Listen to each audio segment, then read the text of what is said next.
Hey, this is Matthew, and welcome back to Nerd News Today, and it's time for another statue unboxing. And today we have here from Diamond Select, from their gallery series, we've got Castlevania, and this is Trevor Belmont. This version of Trevor Belmont is based on the Netflix animated series, which I think at this point has 3 seasons. I believe this version of Trevor is meant to represent him in season 1. So first things first, let's take a look at this box here. And it's, again, the usual, very simple, boxy boxes of Diamond Select. What I do like about this, and I think a little bit more than a lot of other boxes we've seen, is that there actually is some design element to this statue.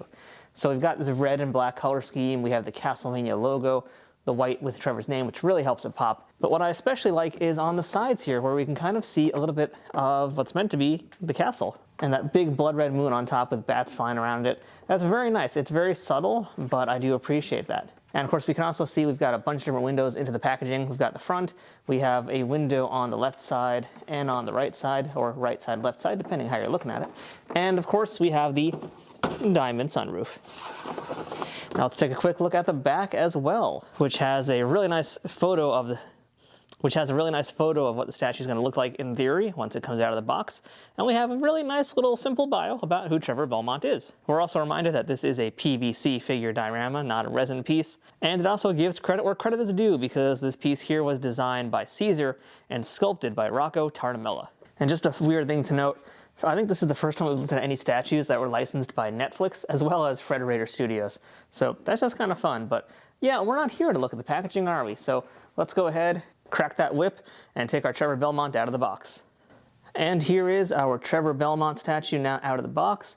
And there's a lot to talk about with this piece. I always love saying that because that means there's a lot of stuff going on here, and that usually means I really like the piece. And I gotta tell you guys, I, so far, really like the piece. So before we dive into the typical talking points that we have here when we discuss these statues, I do want to mention this guy right here. This is the whip, and this is one of the coolest parts about the statue, and I think we have to discuss it first because it's such a vital part of the piece, and it's also the most fragile part of the piece. Now, we've seen whips before. We saw them, in fact, with the Batman Returns Catwoman statue, and that was a pretty interesting piece too, and I liked how it worked and what it added to the piece. And same thing here, I think, especially, looking at it from this angle here, you can see it's really cool looking. It adds a lot of dimension to the piece, adds a lot of flavor to it. The one thing you have to be careful about, though, is that, yes, it is extremely breakable and fragile. And just to let you guys know, this is actually my second Trevor Belmont. So when I first ordered this piece and it arrived, the whip was kind of hanging on by, I want to say thread, but there's no thread, it's all plastic. But it had basically kind of broken off, but not broken off entirely. Once it took it out of the box and I went to try to super glue it, that's when it just, of course, fell off completely. So yeah, I contacted Diamond customer service and I was able to get a new piece from them. So that's just a thing to be aware of. And if you are going to buy a Trevor Belmont statue, then I would recommend you definitely look for it in your local comic book store so that you can check the whip. Or if you're going to order it somewhere else, make sure it's a place you can easily return it or exchange it for.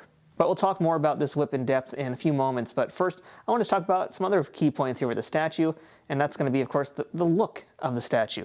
And one of the things that I really love the most from Diamond is typically not their pieces based on actual people, but their pieces based on comic characters, or in this case, animated series characters. I always tend to like those a lot more.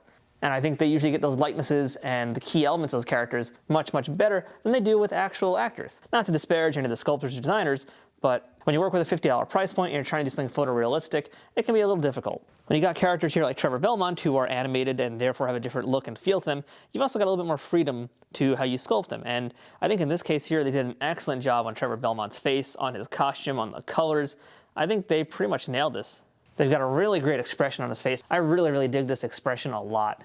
Like, this is a Trevor in the middle of a battle. He might be giving out instructions to somebody or just cursing out Dracula's name, doing his usual Trevor Belmont things. But it looks really nice. It's a very clean, simple paint job also. That's one of the things I like about this piece, is they kept the paint very simple. And in doing so, we're able to focus on making it look very clean. Case in point, you can look at his eyes. His eyes have some excellent detail on them. Wonderful paint job.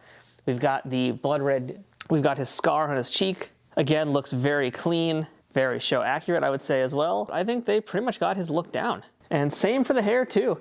The hair is kind of funny when you're dealing with anime characters because, yeah, it's not going to be very lifelike. It's going to be very pointy and jabby. But I think they really got that, and they made it look good in the process. It still reads as hair. It doesn't just read like a bunch of plastic molded into triangles. It definitely has a feel of hair. The outfit is very cool also. I really like the colors in here. I like how it's done. The gold, the red, the black, everything really pops and is very well balanced. And that's of course also partly because those Netflix characters are designed so well. We've got a crest on his chest, as well as a bigger one sculpted onto him on the back. Look at all these little pouches and stuff too. I mean, a lot of cool little elements here. He's got the sword on his side. He's got some throwing daggers. You can see though, this is the first kind of like real nitpick here, is there is some slop on his armpit. Maybe he deodorized with some blood red deodorant that day. Maybe he deodorized with some blood red Gillette, I don't know, but it's definitely leaking through right there. But other than that, for the body overall, I think the paint is also fairly clean.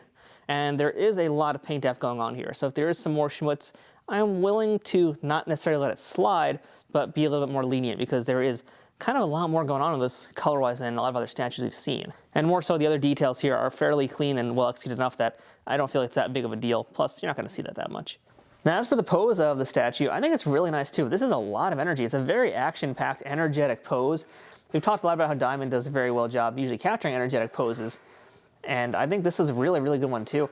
There's just so much good power and energy in this piece. You know, like he is cracking the whip, and it is a little funny that that whip is in the way it is, because yeah, if it was a little bit more over his head, I think it'd look a little bit better. But what can you do about that? But even for what it is and for how it's working here, I mean, you can really sense the momentum in this whip. You could really feel the way his body's going because he's about to whip something. He's posed with his energy going in this direction here, so it makes sense he's about to do something really, really cool with that whip. And it's also just a fairly nicely balanced piece in how it's set up. So yeah, this is just very good all around. I really do like the furry gauntlets and the furry boots as well. You know, the one thing that is kind of missing from this piece is a little bit of texture. And that's because, well, the animation on this show, it's a little bit textureless. It's a lot smoother than, let's say, like that Armored Knight Batman that we looked at not too long ago. It's meant to look smooth. It's not really meant to have a lot of texture on it. So you guys get a pass. And luckily the color and everything else helps pop that out enough that, yeah, texture being not there, not a problem, not an issue. Really, the most texture you get is going to be out of this base, this really rocky base, which works fairly well. They could have used like maybe a castle tile floor or something like that, but they went with the rock base, and you know, I think it still actually fits pretty well. It's very dark, very gritty. It could be like he's just storming the front gates of someplace. Might not be the most visually interesting or the most in terms of storytelling, but I still think it actually works pretty well. Now again, this whip here, this whip is very nice. We already mentioned the fragility about it. What's a little bit weird too here is how it's kind of bending up. And my first piece, it wasn't bent like that, so I don't know what's up with that. So again, when you go to buy the statue, just make sure you get a good look at that whip. Make sure it's what you want. If it does break off, you could probably super glue it. I didn't have the best of success with it, but that's also because it's just such like a weird piece to hold steady. But really at the end of the day, just be careful with the whip. Now Diamond Select has done other Castlevania things before. They've also done action figures from the Netflix series. I think they've done now maybe 2 or 3 waves of those, 3 figures a piece. And those are really cool, but I think for my money, I actually prefer the statues. I really like the Diamond figures in general, but I think I kind of just prefer the way this looks, the way this feels, and I especially like the pose a little bit better, I think, than the figures. So if I was going to tell you guys which one to get, I'd probably say focus on the statue collecting, because chances are they're going to make some more besides just this character here. So at the end of the day, I actually like this piece quite a great deal. I think it's a really nice looking piece. Castlevania fans of both the video game and the TV series are going to want this because there really isn't a lot of Castlevania merch out there to begin with. And this is a pretty striking piece. I think it's going to look really great on a shelf, amongst other things. The $50 price point, of course, you can never beat that. I think they've packed a lot of detail and pretty excellent paint job here for a very affordable price point. I mean, really, the only other critique I would have is just I just want more of these figures. I want to basically have a whole team of characters to go alongside with him. So I'm hoping they do a lot more Castlevania things because I think this is a very strong piece. And it's coming from somebody who isn't a big Castlevania collector.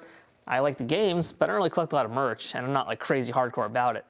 I have a big fondness for this character, for the pose, and I think just as a statue, it stands up very well on its own merits. So yeah, I think this Trevor Belmont here is a good one to get. If you'd like to own this Trevor Belmont statue for yourself, go ahead and check him out on Diamond Select's website, or visit your local comic book store, or even better, use our Amazon affiliate links, which you can find in the description below. It helps our channel out and costs you nothing extra. And I will add, if your whip does have a problem, Amazon support should also be able to help send you a new statue back as long as you send yours back too. So I'd say they're one of the more reputable places to work with in terms of getting a return or exchange for something like a broken whip.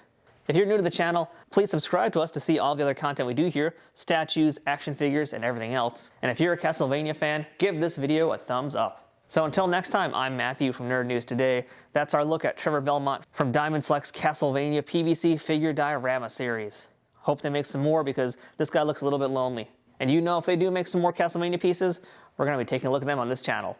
So until next time, we'll see you guys later. And what is man but a miserable pile of secrets?